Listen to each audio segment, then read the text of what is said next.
Hey guys, this is Manish and you are watching my channel Pharma Bullet. तो दोस्तों, आज के इस वीडियो में हम फार्मास्यूटिक्स सब्जेक्ट के कुछ इंपॉर्टेंट क्वेश्चंस डिस्कस करने वाले हैं। पोसोलॉजी एंड मेट्रोलॉजी टॉपिक के इंपॉर्टेंट क्वेश्चंस है आपके एग्जामिनेशन पॉइंट ऑफ व्यू से। तो स्टार्ट करते हैं। Dose of a child of 4 years age पर Young's formula is 1/3 of adult dose, 3/4 of adult dose, half of adult dose, 1/4 of adult dose. कितना dose हो जाएगा चाइल्ड ऑफ 4 years एज पर Young's formula? तो Young's formula क्या है? Child dose equal to age divided by age plus 12 multiplied by adult dose. Child का age कितना है? तो 4 years, 4 divided by 4 plus 12 multiplied by adult dose. ये हो जाएगा 4 divided by 4 plus 12 16 multiplied by adult dose. 4 1s are 4, 4 4s are 16, 1/4 into adult dose. Option D हो जाएगा आपका correct answer. 1/4 of adult dose हो जाएगा dose of child of 4 years age पर Young's formula. ठीक है, next question. Formula for calculating dose of a child when weight is given in pounds. Young's formula, Cowling's formula, Clark's formula, Fried's formula. कौन सा formula apply करेंगे for calculating dose of a child when weight is given in pounds? जब child का weight दिया गया है pounds में तो हम अप्लाई करेंगे Clark's formula. Option C will be your correct answer. क्या होता है क्लार्क्स फॉर्मूला? तो child dose is equal to child weight in pounds divided by 150 multiplied by adult dose. And अगर चाइल्ड का वेट दिया है किलोग्राम्स में देन क्लार्क्स फॉर्मूला क्या होता है? तो child dose is equal to child's weight in K G kilograms divided by 70 multiplied by adult dose. When child weight is given in kg, we applied this formula. Next question. What will be the dose of a 8 years old child when the adult dose is 400 mg? अगर adult dose है 400 mg, then what will be the dose of 8 years old child? तो age up to 12 years of old के लिए apply करेंगे Young's formula. क्या होता है? तो child dose is equal to age in years divided by age plus 12 multiplied by adult dose. Child का age कितना दिया गया है? 8 years। तो 8 divided by 8 plus 12 multiplied by adult dose कितना है? 400 mg। तो मल्टीप्लाइड बाय 400। तो ये हो जाएगा 8 divided by 8 plus 12 20 multiplied bye 400। 20 1s are 20, 20 20s are 400। 8 multiplied by 20 160। Option B हो जाएगा आपका correct answer 160 mg। Next question. Characteristic unwanted reaction which is not related to a dose or to a pharmacodynamic property of a drug is called tolerance, tachyphylaxis, idiosyncrasy, side effect। क्या होता है characteristic unwanted reaction which is not related to a dose or to a pharmacodynamic property of a drug? तो इसे बोलते हैं idiosyncrasy। Option C will be your correct answer. ये tolerance क्या है? तो more gradual decrease in responsiveness to a drug taking days और weeks to develop होता है टॉलरेंस। टैकीफाइलैक्सिस, तो decrease in responsiveness to a drug which develop in a few minutes होता है tachyphylaxis. Repeated administration of a drug result in cell receptor blockade is tachyphylaxis. Side effect क्या है? तो side effect होता है an undesirable effect of a drug that occurs at therapeutic dosage and side effect can be predicted from its pharmacological actions। ठीक है, ये idiosyncrasy होती है अनप्रेडिक्टेबल। ये अनप्रेडिक्टेबल होती है, लेस कॉमन होती है, मोर सीरियस होती है। ठीक है, कौन से टाइप में आती है इडियोसिंक्रेसी? तो ये आती है type B adverse drug reactions में। ठीक है, next question. Age in years divided by 20 multiplied by adult dose is known as Dilling's formula, Young's formula, Fried's formula, Cowling's formula. कौन सा फॉर्मूला है? Age in years divided by 20 multiplied by adult dose. तो ये होता है Dilling's formula. Option A हो जाएगा आपका करेक्ट आंसर। ये डिलिंग्स फॉर्मूला होता है for the age between 12 to 20 years। ठीक है, यंग्स फॉर्मूला क्या है? Child dose is equal to age divided by age plus 12 multiplied by adult dose.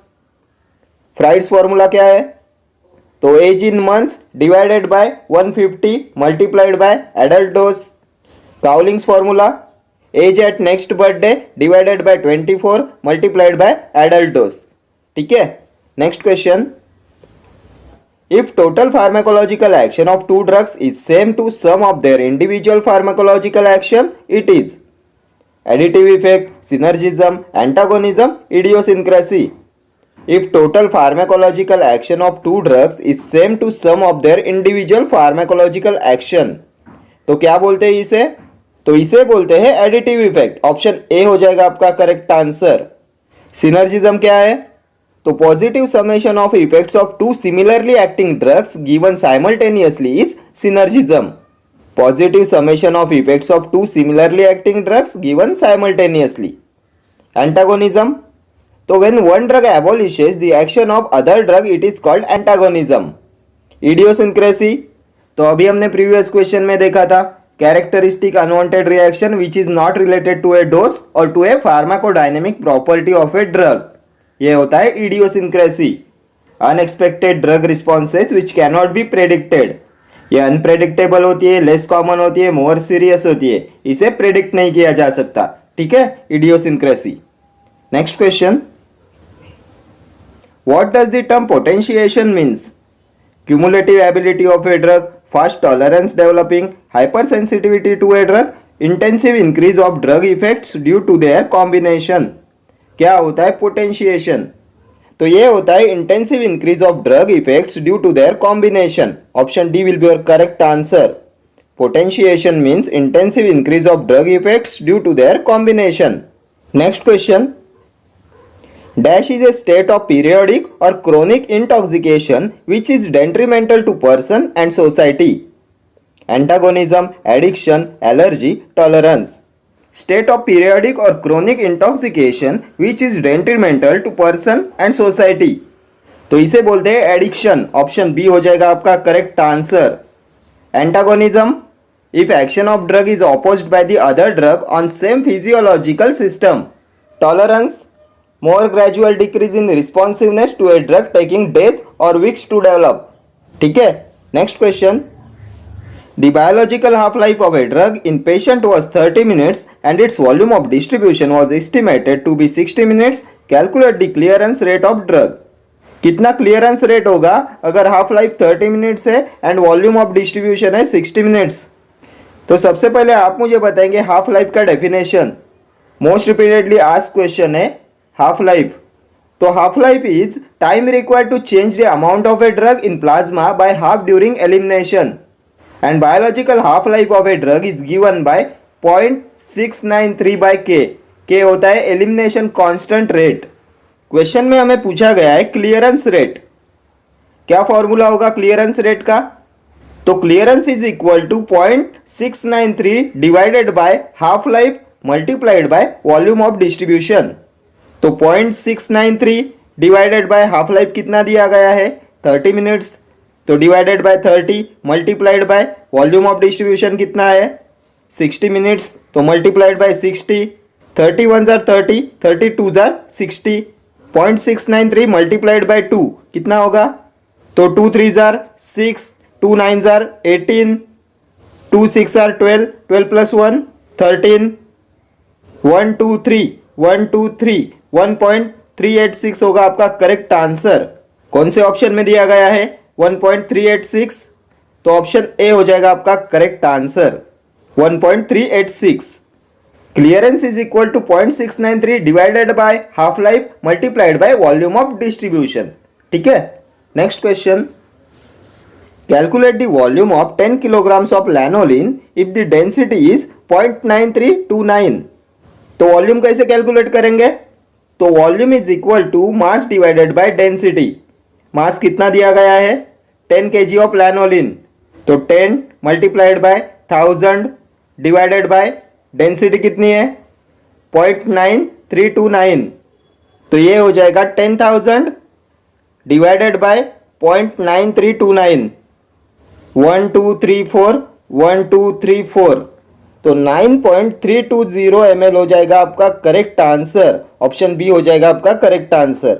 ठीक है, next question, standard unit for weight in avoirdupois system, grain, gallon, pound, ounce. क्या होता है standard unit for weight in avoirdupois system? तो एक तो आता है इंपेरियल सिस्टम एंड दूसरा होता है मेट्रिक सिस्टम। इंपेरियल सिस्टम में आता है avoirdupois system and apothecaries system. Avoirdupois system में स्टैंडर्ड यूनिट फॉर वेट होता है पाउंड एंड अपोथेकेरिस सिस्टम में स्टैंडर्ड यूनिट फॉर वेट होता है ग्रेन। हमें पूछा गया है standard unit for weight in avoirdupois system, तो ये होता है पाउंड। ऑप्शन सी हो जाएगा आपका करेक्ट आंसर। ग्रेन होता है standard unit for weight in apothecaries system. Then metric system में स्टैंडर्ड यूनिट ऑफ वेट क्या होता है, तो ये होता है किलोग्राम्स। एंड अभी आप मुझे बताएंगे which system is also known as troy system. इनमें से कौन सी system is also known as troy system, तो ये होती है apothecaries system. Then imperial system में स्टैंडर्ड यूनिट ऑफ कैपेसिटी क्या होता है, तो ये होता है गैलन। एंड मेट्रिक सिस्टम में स्टैंडर्ड यूनिट ऑफ कैपेसिटी होता है लीटर। ठीक है, अवॉर्ड-डुपोइस सिस्टम में स्टैंडर्ड यूनिट फॉर वेट होता है पाउंड, अपोथेकेरिस सिस्टम में स्टैंडर्ड यूनिट ऑफ वेट होता है ग्रेन, मेट्रिक सिस्टम में स्टैंडर्ड यूनिट ऑफ वेट होता है किलोग्राम्स, इंपेरियल सिस्टम में स्टैंडर्ड यूनिट ऑफ कैपेसिटी होता है गैलन, मेट्रिक सिस्टम में स्टैंडर्ड यूनिट ऑफ कैपेसिटी होता है लीटर्स। ये सभी टर्म्स आपके एग्जामिनेशन पॉइंट ऑफ व्यू से मोस्ट इंपॉर्टेंट है। Next question, osmotic pressure of blood plasma is approximately 0.1 atm, 32 atm, 10 atm, 6.7 atm। कितना होता है osmotic pressure of blood plasma, तो ये होता है 6.7 atm। ऑप्शन डी हो जाएगा आपका correct answer. Next question, the decrease response cannot be reversed by increasing dose is called as accumulation, tachyphylaxis, true tolerance, pseudo tolerance. क्या बोलते हैं when decrease response cannot be reversed by increasing dose, तो इसे बोलते हैं tachyphylaxis. Option B will be your correct answer. Next question, dash refers to reduction in biological activity of drug by chemical reaction with another agent. Chemical antagonism, physiological antagonism, pharmacological antagonism, non competitive antagonism. Reduction in biological activity of drug by chemical reaction with another agent, तो इसे बोलते हैं chemical antagonism. Option A will be your correct answer. Physiological antagonism क्या है, तो when two different drugs act on two different receptors and their response is opposite to each other, it is called physiological antagonism. ये भी previous year question है, physiological antagonism. Next question, calculate quantity of dextrose required to prepare 1 fluid ounce of 20% weight by volume solution. कितना dextrose लगेगा to prepare 1 fluid ounce of 20% weight by volume solution, तो 1% wait by volume solution बनाने के लिए requirement होती है 4.375 grains की इन 1 fluid ounce.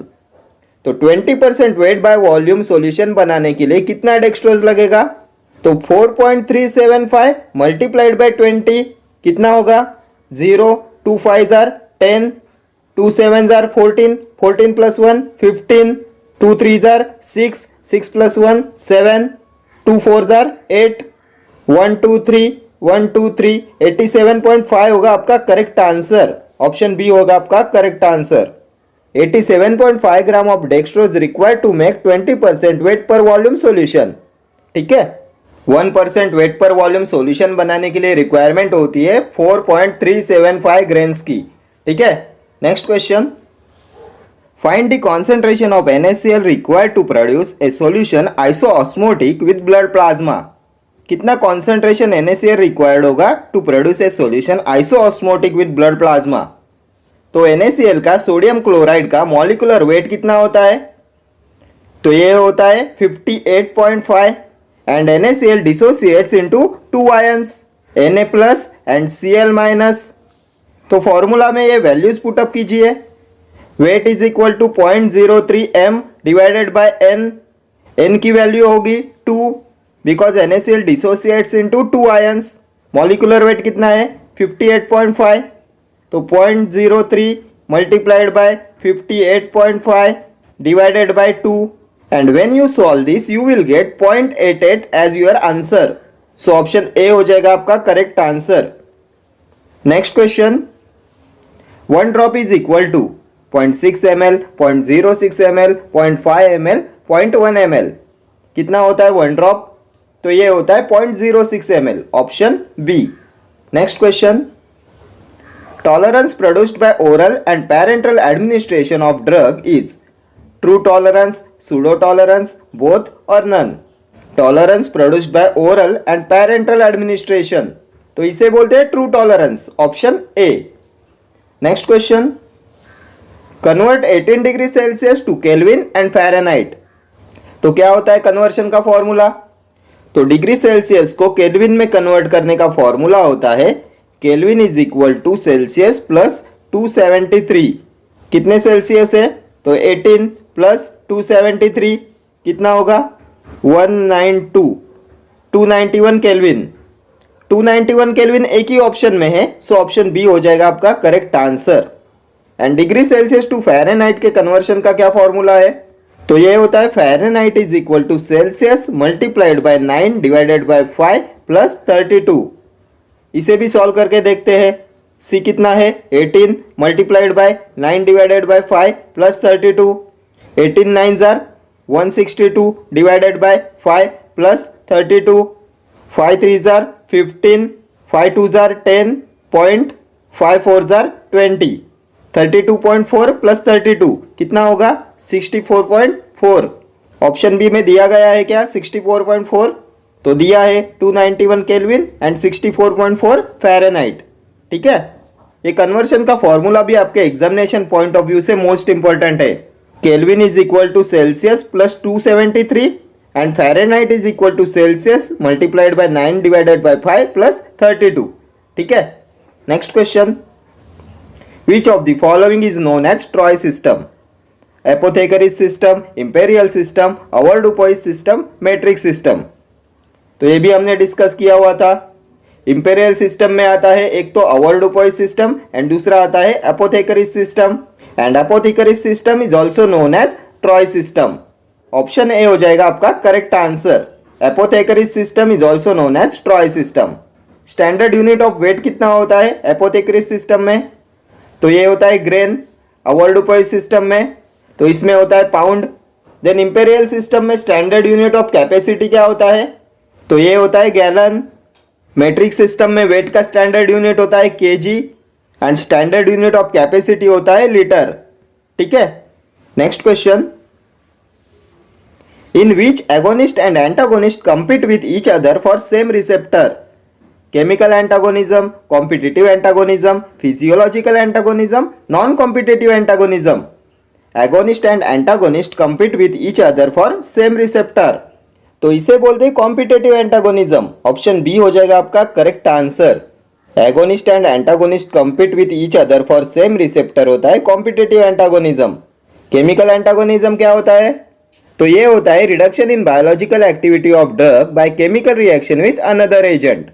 Physiological antagonism, तो when two different drugs acts on two different receptors and their response is opposite to each other on the same cell, this is called physiological antagonism। Next question, calculate molarity of 245 grams of H2SO4 dissolved in 1 liter of solution। तो molarity क्या होती है? तो molarity होती है number of moles of solute per liter of solution। moles of solute per liter of solution। तो moles of solute कैसे calculate करेंगे? तो grams divided by molecular weight. Moles of solute is equal two grams divided by molecular weight. कितने grams दिए गए हैं question में? तो 245 grams. 245 divided by H2SO4 sulphuric acid का मॉलिक्यूलर वेट कितना होता है? तो 98। तो ये हो जाएगा 2.5 ग्राम्स। मोलैरिटी का फॉर्मूला क्या है? तो moles of solute divided by litre of solution. तो 2.5 डिवाइडेड बाय 1 लीटर, तो 2.5 divided by 1 is equal to 2.5 moles. Option B हो जाएगा आपका करेक्ट आंसर। ठीक है, next question, according to apothecaries system 1 ounce is equal to how much grains? 480, 437.5, 20, 5760। According to apothecaries system 1 ounce is equal to how much grains? तो 1 ounce होते हैं 480 grains. Option A will be your correct answer. 1 ounce is equal to 480 grains. 20 grains होते हैं 1 स्क्रपल, then 60 grains होते हैं 1 ड्रैकम and 5760 grains होते हैं 1 pound according to apothecaries system. And apothecaries system is also known as troy system. 20 grain 1 scruple, 60 grain 1 drachm, 480 grain 1 ounce, 5760 grains 1 pound. ठीक है. Next question, standard unit of capacity in imperial system, pound, kilograms, grain, gallon. तो ये भी हमने बहुत बार अभी discuss किया हुआ है. इंपेरियल सिस्टम में स्टैंडर्ड यूनिट ऑफ कैपेसिटी होता है गैलन. ऑप्शन डी हो जाएगा आपका करेक्ट आंसर. पाउंड क्या है? तो अवोल्डुपोइस सिस्टम में स्टैंडर्ड यूनिट ऑफ वेट होता है पाउंड. किलोग्राम्स, मैट्रिक्स सिस्टम में स्टैंडर्ड यूनिट ऑफ वेट होता है किलोग्राम्स. ग्रेन, अपोथेकरी सिस्टम में स्टैंडर्ड यूनिट ऑफ वेट होता है grain. Next question, calculate milliequivalent weight of calcium. तो क्या फॉर्मूला होता है? तो इक्विवेलेंट वेट का फॉर्मूला क्या है? तो equivalent weight is equal to molecular weight divided by valency. Calcium का molecular weight 40.08, valency 2, 2 1s are 2, 2 20s are 40, 20.04. ये होगा इक्विवेलेंट वेट. हमें पूछा गया है मिली इक्विवेलेंट वेट. तो milliequivalent is equal to equivalent weight divided by 1000. Equivalent weight कितना है? 20.04 डिवाइडेड बाय 1000. 123.02004 होगा आपका करेक्ट आंसर. ऑप्शन डी हो जाएगा आपका करेक्ट आंसर. इक्विवेलेंट वेट का फॉर्मूला होता है molecular weight divided by valency. हमें कैलकुलेट करना है milliequivalent, so equivalent weight divided by 1000. तो ये होगा आपका milliequivalent weight. Next question, according to apothecary system 1 pound is equal to how much grain? 437.5, 5760, 60 और 480. तो ये भी हमने अभी प्रीवियस क्वेश्चन में डिस्कस किया. 20 ग्रेन्स होता है 1 scruple, 60 grains 1 drachm, 480 grains 1 ounce, 5760 grains 1 pound. Option B हो जाएगा आपका correct answer. According to apothecary system 1 pound is equal to 5760 grains. And अभी आप मुझे बताएंगे according to avoirdupois system 1 pound is equal to. तो according to apothecary system 1 pound होता है 5760 grains and according to avoirdupois system 1 pound is equal to 7000 grain. ठीक है. Okay friends, thank you for watching this video. See you in the next video. Till then, do like, share, comment and subscribe to my channel. Thank you.